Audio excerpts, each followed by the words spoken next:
Today, the topic is about the sexy, Smexy beast who's forbidden and mysteriously gorgeous. Kartik is, well, in my words, he's amazing.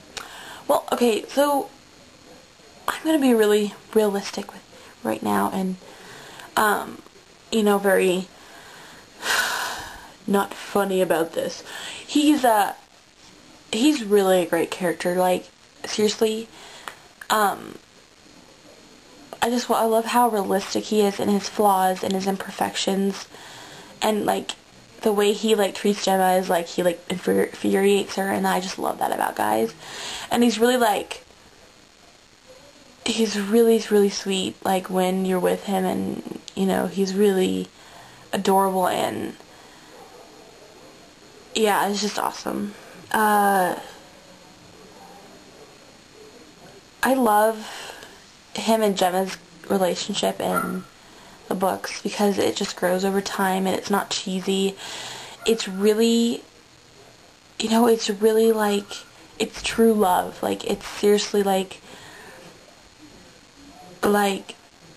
there. It's like the chemistry between them.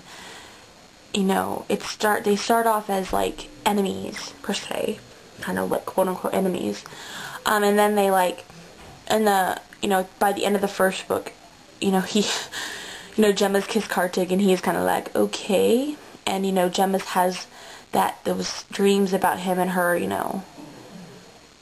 kind of getting hot and heavy. But anyway, yeah, it's just like, by the end of The Great and Terrible Beauty, you can see that Kartik really sympathizes for Gemma, and he's understanding her more, and she's understanding him more, and like definitely starting to love him. You can definitely see it. And like when she first sees him in the first chapter, it's just really awesome. I just love that. I love how Libba described him. Okay, so I'm just about to read the passage. It's on page 7 of Great and Terrible Beauty of when she first sees him. So I'm going to start with Amar. A man in a white turban and thick black traveling cloak stumbles into her from behind, bumping her hard. "1,000 pardons, honorable lady," he smiles, offers a deep bow to excuse his rudeness.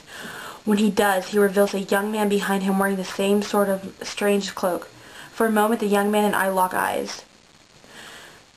He isn't much older than I am, probably 17, if a day, with brown skin, a full mouth, and the longest eyelashes I have ever seen. I know I'm not supposed to find any man attractive, but I don't see any young man that I find I'm blushing in spite of myself. He breaks our gaze and cranes his neck to see over the hordes. Gemma really describes Kartik very, like the first time she sees him, you can definitely tell that there's like a connection between them.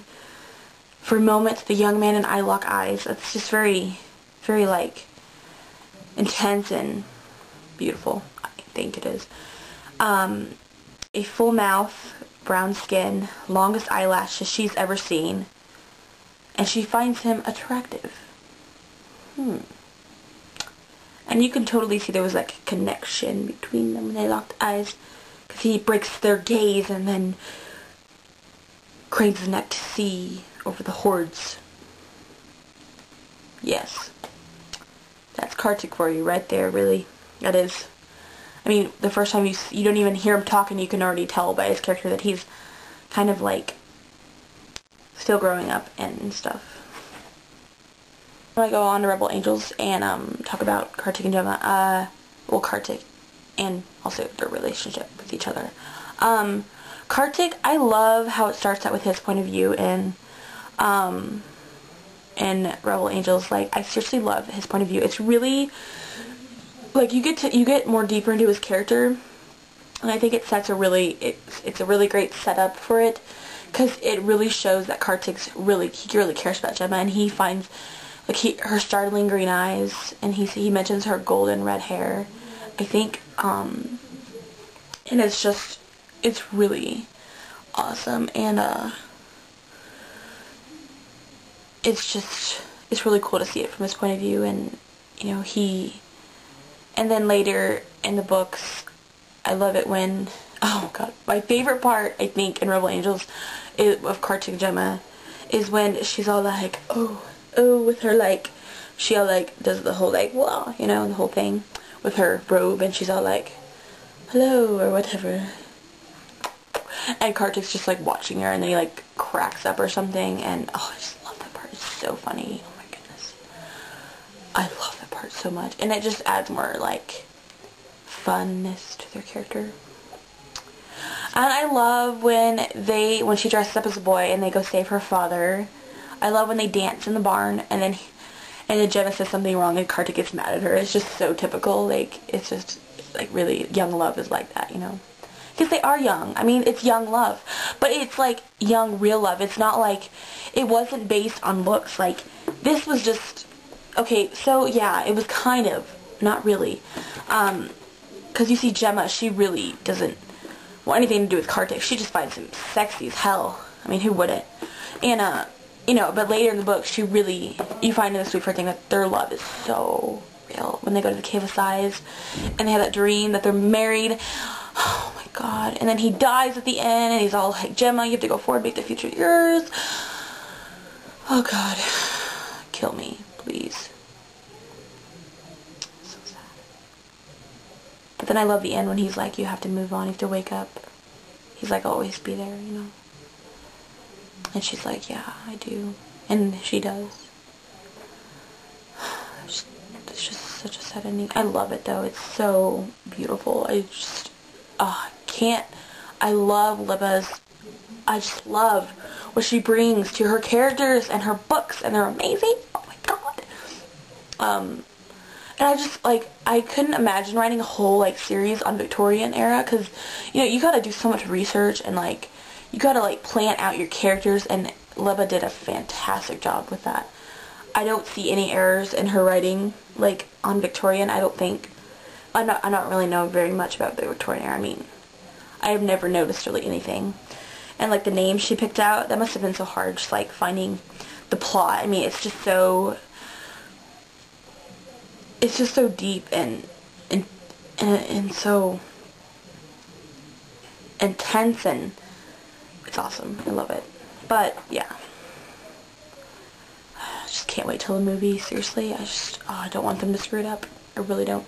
So overall, I love Kartik and Karma's relationship because it's really, it builds over time. It's not cheesy. It's realistic. It's fun to read about. It's awesome to see them react to each other's, you know, opinions and, like, views, and, like, it's like seeing Titanic in a book. Yet, for some reason, I really love this relationship more than I do. I don't really like Kartik. I don't really like Jack as much as I love Kartik because, I don't know. I think Rose and Gemma relate in a lot of ways. But it's very similar in the Forbidden Thing, and then Jack dies at the end. And then she goes to New York, and it's just kind of like, whoa, crazy, you know? But, yeah. And, oh god, I just can't wait to see who they're going to cast as Kartik in the movie, and Gemma, and, oh my god, I know. It's just going to be so exciting to see it on screen. I think the most amazing, the scene I want to see so much in all three of the movies is definitely the Sweet Thing and seeing the realms, the whole battle. I just want to see that so bad. I want to cry my heart out. I do. I love crying, like, during endings. They're so romantic. But yeah, I'll see you guys next week. Oh, and by the way, thank you for everyone who's auditioned so far for the GD4. I don't know how long it's going to be going on till Brooke. I haven't really talked to Brooke or Flora about it. But thank you guys so much so far, and, you know, if you just want to keep them coming, I guess. Sure. I don't know when we're going to permanently solidify the new 4 members. I think we're getting 4, yeah. God, I'm so, like, need to catch up. But anyway, I don't have a challenge this week, so bye, guys. For reals this time. Those shows, for reals, for reals.